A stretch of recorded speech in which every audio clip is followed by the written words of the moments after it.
এবার বর্ষায় বাড়ি এসে দেখি ফুলের বাগানে তেলাকুচা শাক দিয়ে ভরে গিয়েছে। যেই ভাবা সেই কাজ, আমি শাক তুলতে লেগে গেলাম আর একটা রেসিপিও করে ফেললাম।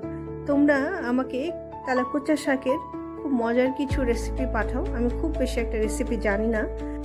আমাদের কাকিমা তেলাকুচা শাক প্রেসার কুকারে সিটি দিয়ে রান্না করেন, এই ঝোলটাও অপূর্ব লাগে।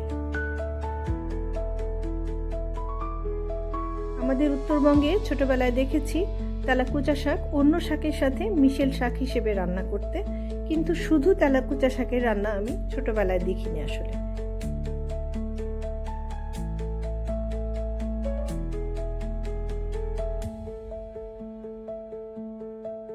ঝোল হোক বা ভাজি, তেলাকুচা শাক কিন্তু দুর্দান্ত লাগে গরম ভাতের সাথে।